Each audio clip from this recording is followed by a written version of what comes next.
Buenas tardes a todos y a todas.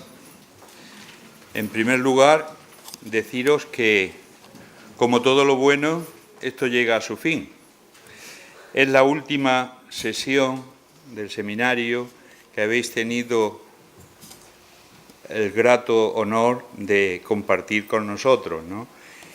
Nosotros nos sentimos como Universidad Popular Carmen de Michelena muy orgullosos de haberos tenido aquí durante 5 sesiones, con la otra de literatura que tuvimos, en este proyecto que sois pioneros. Se lo decía ahora a la directora, agradecerle que nunca le he dicho nada a Margarita, pero Margarita tiene mucho que ver en esto también, y Luisa, y Alicia, y Mari Carmen, que son las 4 artífices del tema, ¿no? Sois las pioneras, decía, porque es algo novedoso que no se había hecho nunca en Tres Cantos, llevar a la práctica algo como es una especie de trabajo social, lo que estáis haciendo, porque es ayudar al pueblo, poner a disposición del pueblo vuestros conocimientos. Y eso es importante, es la nueva pedagogía activa que se está llevando a cabo en los centros y que los profesores están muy orgullosos y muy contentos porque es algo que potencia mucho lo que se llama el interés por la enseñanza y por la cultura. Decía Delibes, Miguel Delibes, os voy a contar una pequeña anécdota y permitidme que sea protagonista de un minuto que os robe, que la cultura empieza en los pueblos y acaba en las ciudades. Pero en este caso no es así, porque este pueblo nuestro, que es Tres Cantos, pues empezó como pueblo, y ahora es ciudad, casi cerca de 50.000 habitantes, y no ha desaparecido esa cultura, sino que se ha promocionado más y más. Y vosotros sois artífices, la Universidad Popular también y otras muchas entidades, en que esa cultura vaya desarrollándose y vaya haciéndose cada día más en Tres Cantos. Nada más. Deciros que ha sido un orgullo, y como repito, insisto, en teneros aquí. Además, que os digo una cosa, les decía ahora a una compañera de la Junta que qué alegría ver gente joven en las reuniones que tenemos aquí los martes, los miércoles, los jueves y algunas veces los viernes también, ¿no? Porque la mayoría somos gente que peinamos ya canas, pero que hemos sido como vosotros, chavales también, ¿no?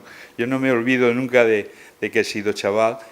Y deciros que tenéis la Universidad Popular abierta cuando queráis venir a alguna charla, que son muchas también, y que la gente joven apenas se aparece. Hay participación cuando son temas que os interesan a vosotros, bien es verdad.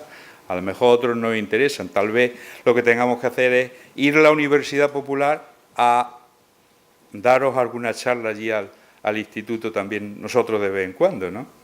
Pero bueno, eso ya lo hablaremos. Mañana he quedado yo con Luisa para que el año que viene, a ver cómo es la programación que hacemos, ¿vale? Porque Luisa, imaginaros, están con clases, con notas, con hijos, Yo he sido profesor 40 años y sé lo que supone tener un acto de esto, la preparación que supone, el trabajo adicional, etcétera. Nada más. Felicitaros una vez más, darle las gracias a Margarita, a las profesoras de música, Mari Carmen, Alicia y sobre todo a Luisa, que fue la promotora y la que nos metió en este lío, ¿no? Gracias a vosotros también y de verdad, sentiros orgullosos porque estáis haciendo algo importante por vuestro pueblo. Venga, hasta luego.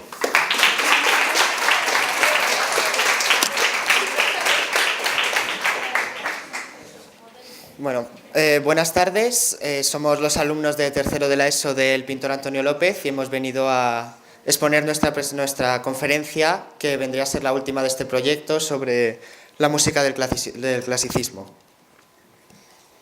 Entonces, bueno, para empezar, el clasicismo es un estilo de música culta desarrollado en Europa entre 1750 y 1827, su fin estando marcado por la muerte de Beethoven. Es una etapa de transición entre la edad moderna y la edad contemporánea y coincide con la época cultural y artística que hoy en día se conoce como el neoclasicismo. Sus grandes centros de difusión son ciudades europeas como París, Berlín, Mannheim y principalmente Viena, y aquí podemos ver una imagen de Viena en el siglo XVIII.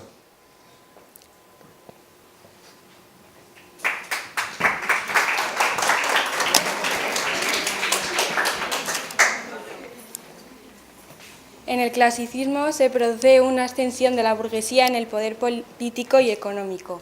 En la segunda mitad del siglo XVIII se dan acontecimientos históricos importantes, reformas sociales y violentos movimientos de las masas. Repito la frase. En 1789 tiene lugar la Revolución Francesa con el lema Libertad, Igualdad y Fraternidad. En el ámbito cultural es la época de la Ilustración, que es un movimiento intelectual promovido por la burguesía, cuya principal manifestación es la enciclopedia de Diderot y de D'Alembert. Los artistas encuentran en la burguesía un nuevo público y ya no necesitan a los mecenas y obtienen una mayor independencia artista. Ahora dejan de dirigirse al público rico y religioso y empiezan a dirigirse al público con dinero pero sin llegar a nobles y a la calle, y vuelven a los ideales de la cultura greco-romana, el equilibrio, la sencillez y la belleza del resto de los artes, como ha dicho antes Dani, en el neoclasicismo. Y hemos puesto un ejemplo de la iglesia de Madeleine, situada en París, y podemos ver que se parece al Panteón. Y en esta época la música no puede copiar a los ideales de los modelos clásicos, porque en esa época no había partituras, y pues ahora se caracteriza por la claridad de las texturas, la simetría de las frases, la consolidación de la tonalidad plena y el establecimiento de las formas musicales clásicas. Y algunos de los precursores de esta época son los hijos de Bach, y tres grandes compositores son Haydn, Mozart y Beethoven.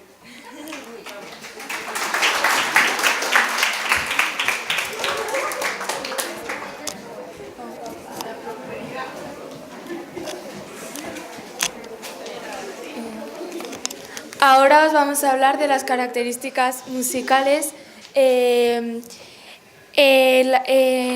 La música suele ser refinada, equilibrada y elegante. y contenida. Respecto a la melodía, podemos decir que su estructura es regular y ordenada. La simetría lleva frases bien diferenciadas, con un número determinado de compases y dividida en partes que duran lo mismo. Y la melodía es la que tiene todo el interés principal, con otras voces que hacen de soporte armónico. La armonía. Se suprime el bajo continuo, no como en el barroco, y toda la obra se organiza sobre funciones tonales, tónica, subordinante y dominante. Y para terminar, los ideales de la música del clasicismo son la claridad, el equilibrio y la sencillez.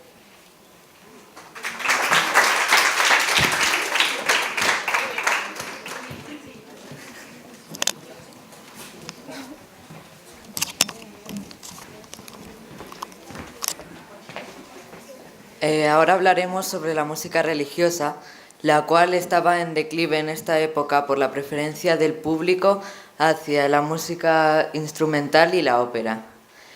En esta época no habrá ninguna revolución, por lo que se seguirán usando los mismos géneros, entre los cuales destaca la misa. El requiem obtendrá gran importancia en este periodo y era una música que se componía para las misas de los difuntos en la Iglesia católica. Esta música prescinde de las partes demasiado alegres para una ocasión de duelo. Dentro de este género podemos destacar el Requiem de Mozart, una de las grandes obras de la música clásica. Cuenta la leyenda que esta obra fue encargada a Mozart por un desconocido y como él estaba gravemente enfermo pensó que era un encargo del más allá para su propio funeral. Murió componiendo la séptima parte de esta obra que llamó Lacrimosa, y esta parte acaba con la palabra amén, cosa que es muy raro porque se usaba al final de las misas y él todavía no acababa de terminar de componer la obra y todavía le quedaba la mitad. Esta obra fue finalizada siguiendo unas instrucciones que él dejó por su alumno Susmair. Ahora vamos a ver un fragmento de la película Amadeus en el que se muestra esto.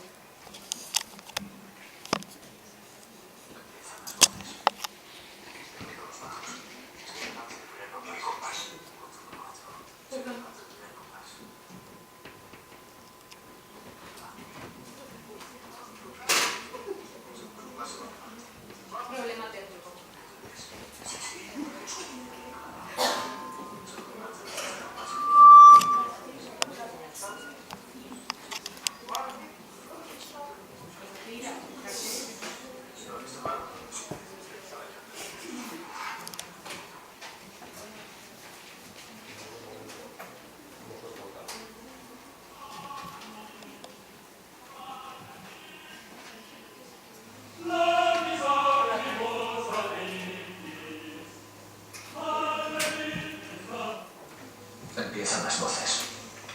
Primero los bajos. Segunda parte del primer compás. 4x4. Segunda parte del primer compás. El La.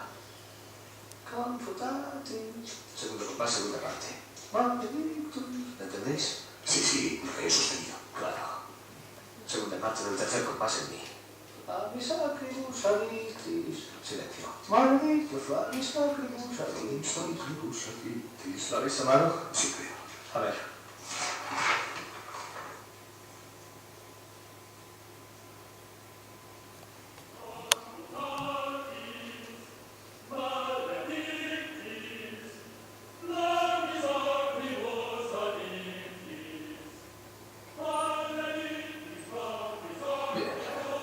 Bien. Ahora los tenores. Cuarta parte del primer compás en Do. Segundo compás. Cuarta parte. Re. ¿Lo cogeréis? Sí, continúa. Segunda parte del cuarto compás en Fa.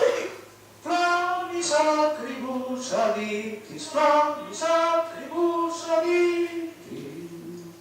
Ahora la orquesta. Segundo fagot y trombones bajos con los bajos. Idénticas notas y ritmo. Primer fagot y trombones con los tenores.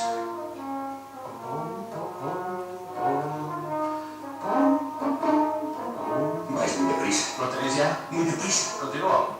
Primer fagot y trombones tenores. Con los tenores. ¿Idéntico? Pues claro, los instrumentos doblando las voces. Ahora, trompetas y timbales. Trompetas en re. No. De trompetas en re. No.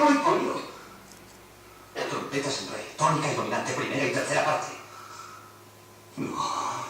Va bien con la armonía.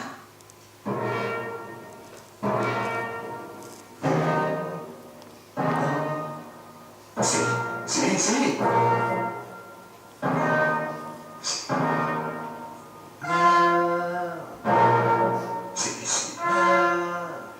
Sí, lo entiendo. Sí. No, ahora viene el fuego de verdad. La cuerda unísono, ostinato en La. Así. Los compases siguientes en crescendo. Sí.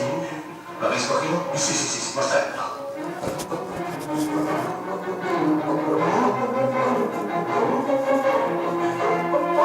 Maravilloso. Sí. Seguid. Bócame. Sottovoce. ¿Escribiste eso sottovoce? Sí. Pianissimo. Bócame con Pianissimo. Sí. Llamadme entre los secretos.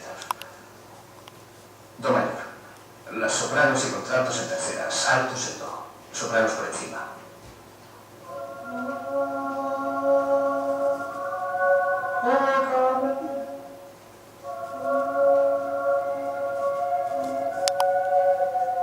Sopranos arriba hasta el fa.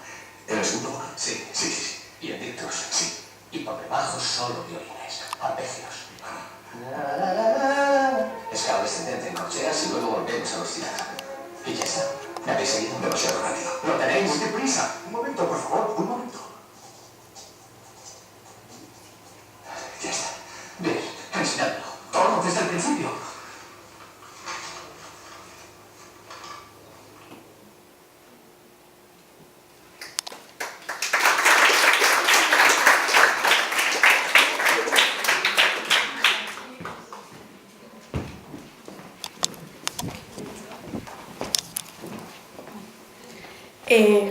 La ópera en el clasicismo. A mediados del siglo XVIII, sobre todo en Francia, la ópera seria había alcanzado tanta complejidad que dejó de ser entendida y a la gente le dejó de gustar. En 1752 se produjo un gran cambio, puesto que una compañía ambulante se instaló en Francia y representó la famosa ópera bufa de Pergolesi, que se llama La Serva Padrona. Su éxito fue muy grande hasta tal punto de que en el que se crearon dos bandos, uno que iba a defender la ópera, o sea, este tipo de ópera, y otro que va a estar en contra. A este enfrentamiento se le conoce como la querella de los bufones. El grupo que defendía la ópera seria estaba encabezado por Rameau, mientras que el grupo que defendía la ópera bufa estaba encabezado por Gossot y algunos enciclopedistas.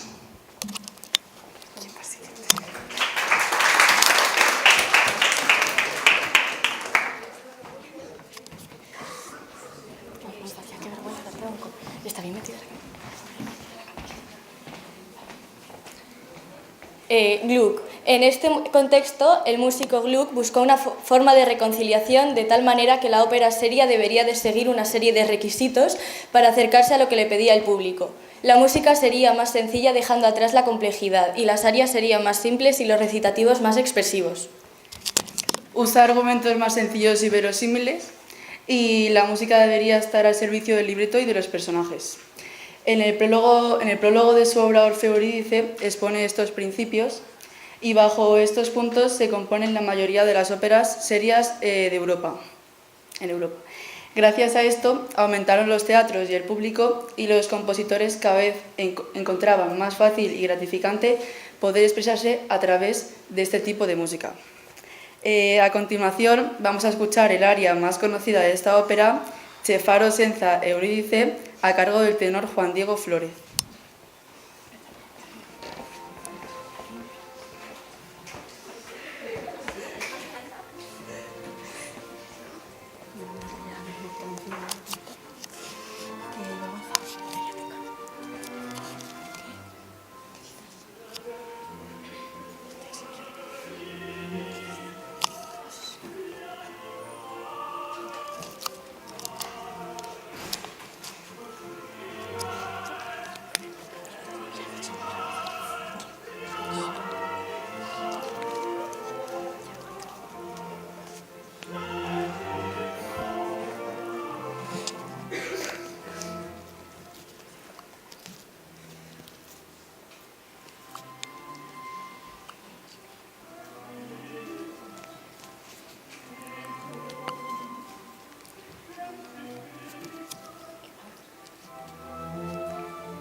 En Nápoles era habitual intercalar fragmentos cómicos situados en los diferentes actos de las óperas serias. Estos fragmentos poco a poco se fueron desarrollando y acabaron independizados, y gracias a esto pudimos obtener un nuevo género, la obra bufa.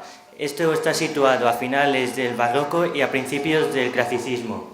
Pronto se convirtió en el género preferido del público, que tomará el modelo de la serva padrona de Pergolesi y alcanzará su máximo esplendor en las obras de Mozart. La ópera bufa era mucho más alegre que la seria.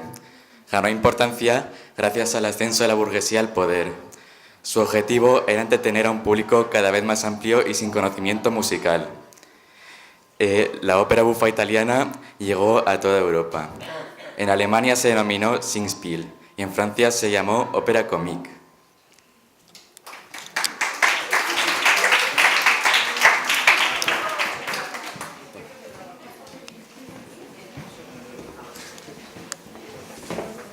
Mozart fue y es uno de los principales compositores de este género.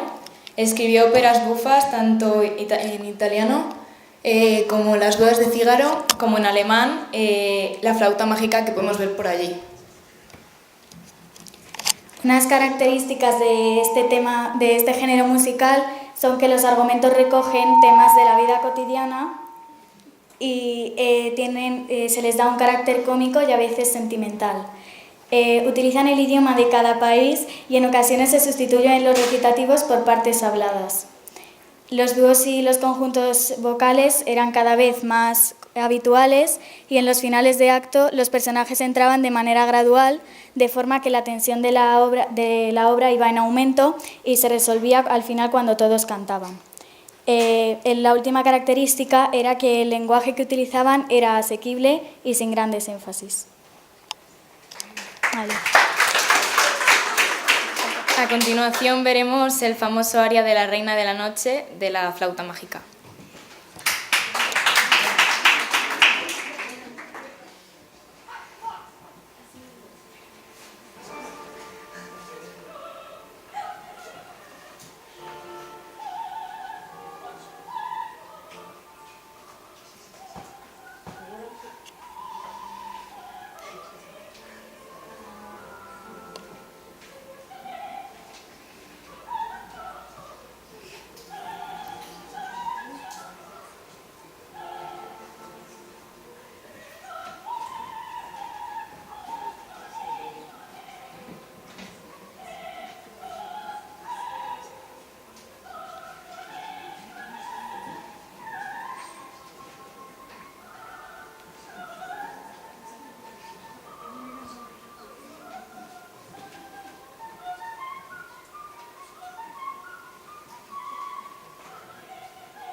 continuación.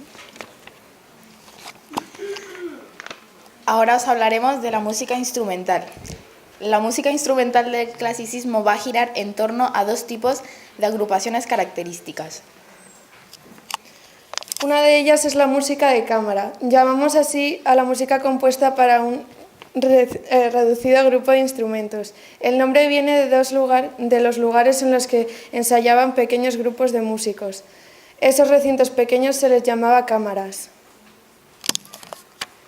Relegada entonces a los salones de la aristocracia, la música de cámara comenzará poco a poco a difundirse. Esto viene provocando por el acceso de la burguesía a las prácticas instrumentales y a los conocimientos musicales, y también porque económicamente una agrupación de cámara era mucho más rentable que una orquesta. Las obras de cámara podrían ser para un instrumento solista, como el piano o la guitarra, para un trío, violín, un piano o un violonchelo, aunque las favoritas fueron el cuarteto de cuerda, 2 violines, viola y violonchelo, y el quinteto, que sumaba a esos instrumentos del cuarteto un instrumento de viento.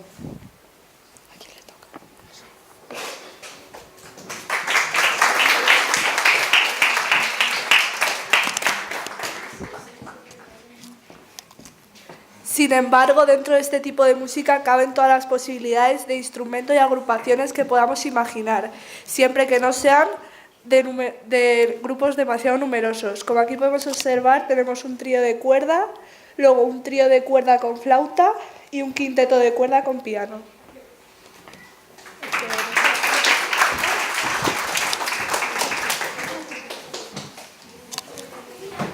Perdón. Durante el clasicismo, la música de orquesta evoluciona hasta convertirse en uno de los medios de expresión más utilizados por los compositores. La constitución de la orquesta dependerá de las probabilidades económicas y de la disponibilidad de instrumentistas. Sin embargo, las orquestas se fueron uniformando, de manera que a finales del siglo XVIII empezaron las orquestas con una sección de cuerdas, como la constituida por las violas, los violonchelos, los violines y los contrabajos, una de viento por las flautas, oboes y clarinetes, y una de percusión que estará constituida por los timbales. En esta concreción de la orquesta hubo un personaje importante que es Johann Smith, ahí tenemos la foto. Fue promotor y director de la escuela Mannheim, que contó con la mejor orquesta del mundo. Dentro de las novedades que introducen el mundo de la orquesta podemos encontrar las siguientes. Disciplina del estudio, se conocía a su orquesta como el Ejército de Generales, trabajó por secciones instrumentales, busca y desarrollo del color orquestal y la incorporación de nuevos recursos que aumentan las posibilidades tímbricas de la orquesta, como el crescendo y el diminuendo.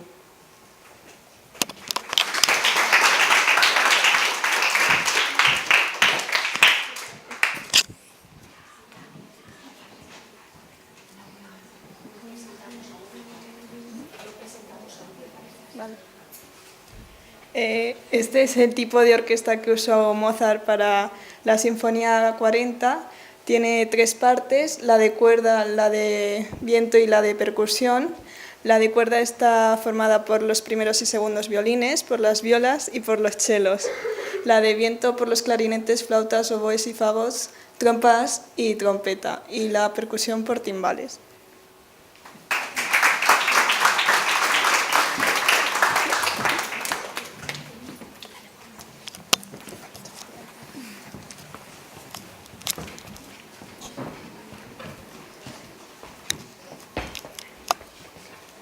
Las formas instrumentales. Las 3 formas instrumentales más importantes de la época fueron la sonata, la sinfonía y el concierto para instrumento solista y de orquesta. La sonata se trata de una obra musical compuesta para un teclado o para otro instrumento, acompañado normalmente por un instrumento de teclado.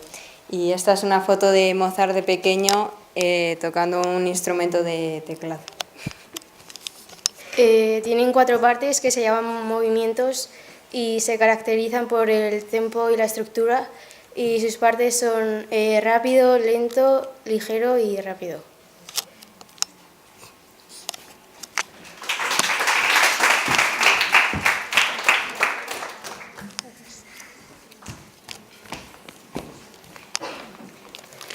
En la imagen de arriba podemos ver a la familia Mozart, en el que están Mozart y su hermana tocando el piano y su padre tocando el violín. Y abajo podemos ver un manuscrito de la sonata Claro de Luna, escrita por Beethoven. A continuación, la escena de la película Amor Inmortal, en la que el mismo Beethoven interpreta al piano el comienzo de la sonata Claro de Luna, cuando su sordera ya era evidente. No es esta, lo siento. Ah, bueno, pues no la vamos a ver. Sí, la vamos a ver. Ah, sí la vamos a ver. Sí, la vamos a ver, pero no es esta que tú dices, es otra. Es otra escena. Bueno, no pasa nada. No sé, la he cambiado, lo siento.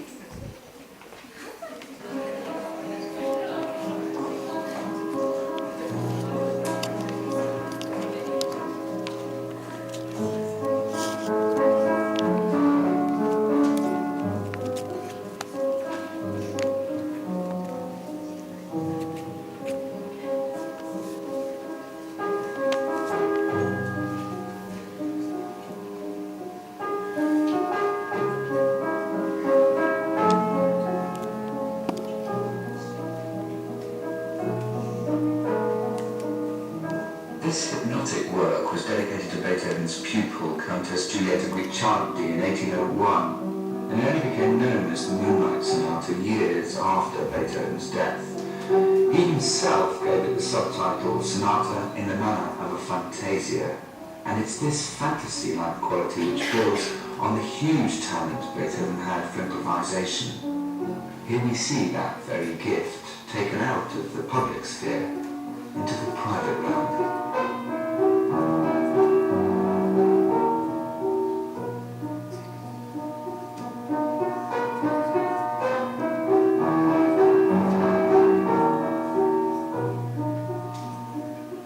It's very rare for a sonata of this period to begin with a slow movement. A delicate, dreamlike texture which sounds as if the pianist is spinning a spontaneous thread of expressive thought. And then there's the melody, almost a song without words. In its lyrical and melancholic nature, which would have a great influence on 19th century romantics like Chopin, this work takes the piano sonata into dark, new territory.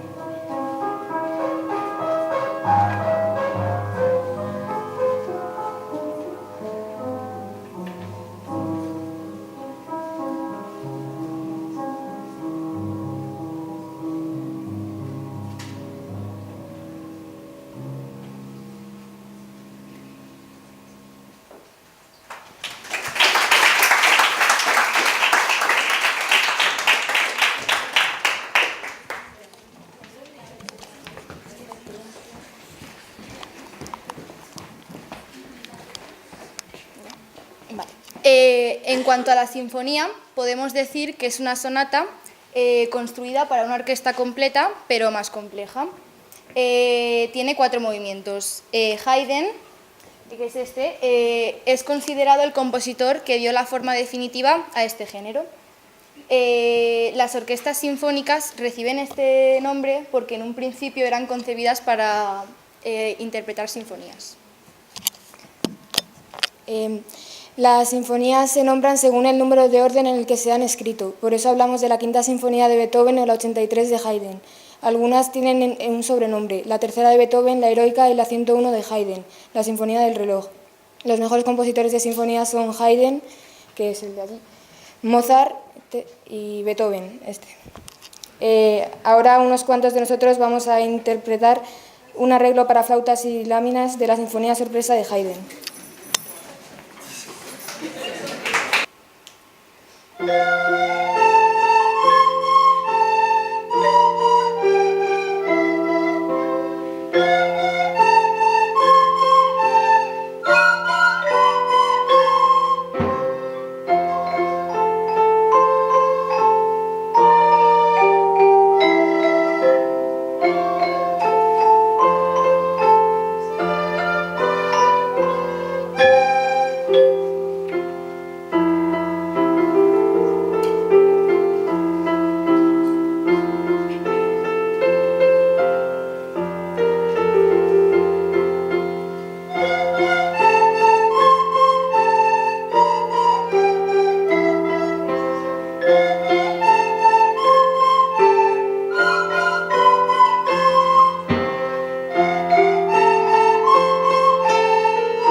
¿Vas, Laura?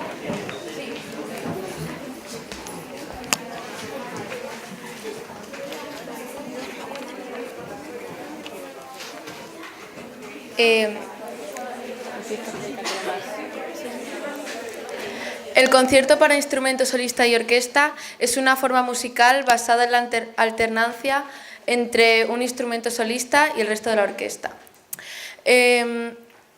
Esta forma musical es igual a la sinfonía, pero prescinde del tercer movimiento. El concierto va a juntar en una sola forma musical los nuevos avances, que son el timbre orquestal y las novedades de la escuela de Mannheim, con el virtuosismo del solista. A inicios del clasicismo, el instrumento solista por excelencia fue el violín, pero poco a poco se fueron escribiendo nuevos conciertos para otro tipo de instrumentos, tales como el violonchelo, la flauta travesera, la trompeta o el clarinete. Sucede así también con el piano y el clave. El clave es reemplazado por el piano porque el piano poseía mejores cualidades que este último. A continuación vamos a escuchar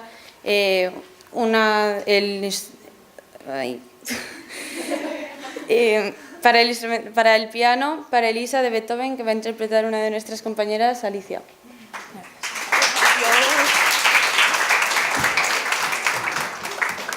Aquí se queda.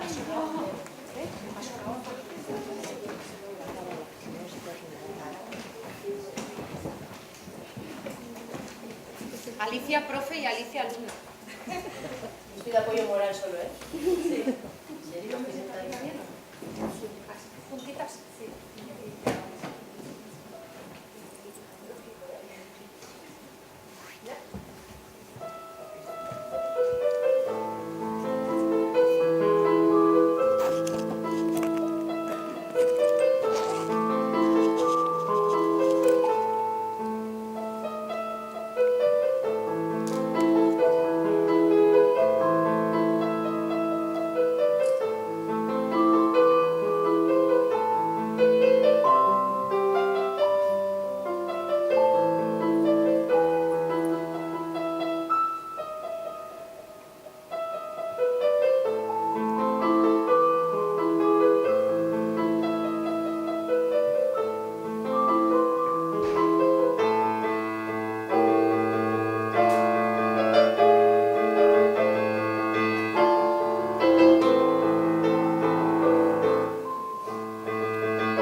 No voy a poder.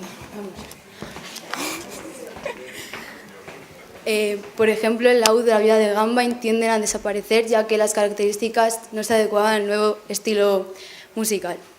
Otros instrumentos, sobre todo los de viento, serán mejorados por los constructores. Esto permitirá ampliar registros y mejorar timbres. Una de las grandes aportaciones del clasicismo fue la mejora e incorporación del clarinete a la orquesta. Este instrumento de viento fascinó a Mozart, que compuso para él uno de sus más bellos conciertos. Seguidamente veremos un repaso de escenas de la película Memorias de África, en la que aparece como parte de su banda sonora el concierto para clarinete La Mayor de Mozart.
Ahora voy a hablar de la danza clásica, que en el siglo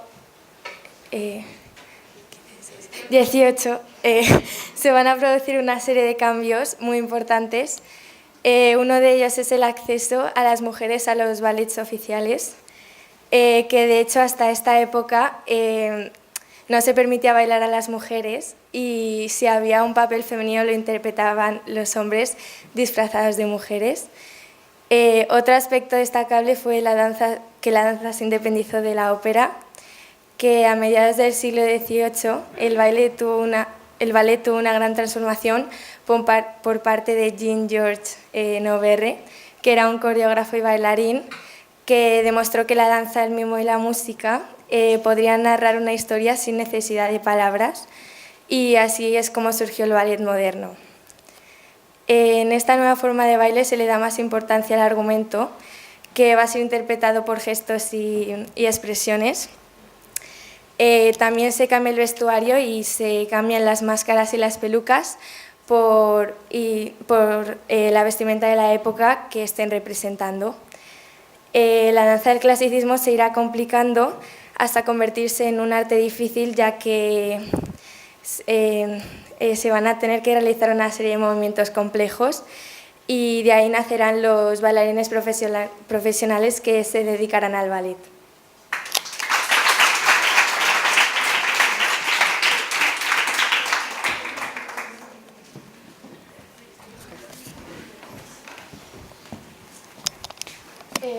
La danza del clasicismo se irá complicando y se convertirá en arte difícil, y de ahí surgirán, porque hacen movimientos complejos, y de ahí surgirán los bailarines profesionales que se dedicarán al ballet. En cambio, en los salones de nobleza se seguirán realizando danzas de nobles, herederas de un periodo anterior, y en este tipo de bailes la influencia francesa se hizo viral en España porque es de un carácter delicado, elegante, fino, al estilo francés como el minuet.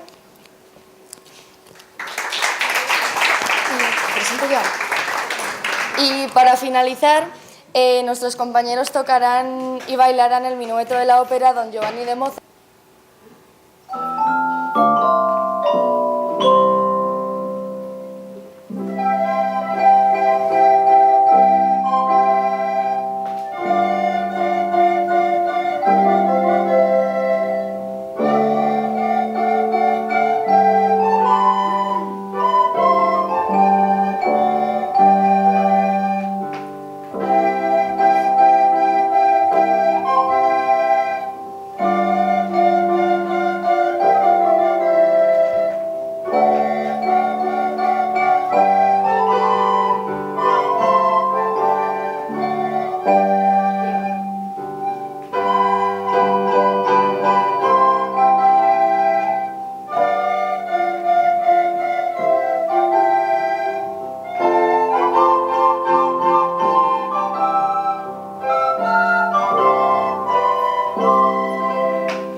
Yo hoy aquí estoy como participante de este proyecto, ayudando prácticamente a mis 3 compañeras, que son las que han estado todo el año trabajando, pero como además soy la directora del centro, voy a aprovechar también para, primero como directora, felicitaros, chicos, de verdad que ha sido un proyecto, como decía anteriormente nuestro compañero, no solamente por lo que habéis trabajado en música, es por lo que significa un proyecto de aprendizaje-servicio, por haber empezado los primeros y por haber dado algo de vosotros a los demás.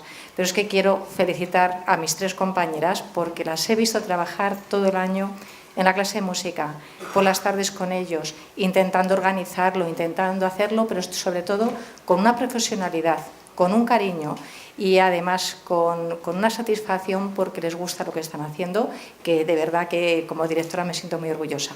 A vosotros, padres, por estar hoy aquí y acompañándonos, y de verdad espero que podamos repetirlo de alguna manera esto en el futuro. Gracias a la Universidad Popular por habernos ofrecido esta forma de trabajar.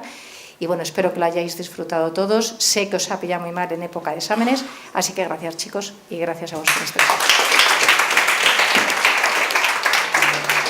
Bueno, gracias a todos vosotros porque nos habéis hecho disfrutar a lo largo de todas estas sesiones, nos habéis enseñado muchísimo, hemos escuchado, os hemos visto cómo os expresáis, creo que habéis avanzado muchísimo y yo os animo a seguir de esta manera. Yo he aprendido y disfrutado hoy muchísimo. Me ha encantado ver la atención de cada uno y la evolución de cada alumno a lo largo de estas series. Y les doy enhorabuena los trabajos que habéis hecho, el trabajo de los profesores y todos juntos. Es un proyecto precioso que vamos a continuar si vosotros queréis. El año que viene nos vemos. ¿De acuerdo? Muchas gracias. Gracias a todos.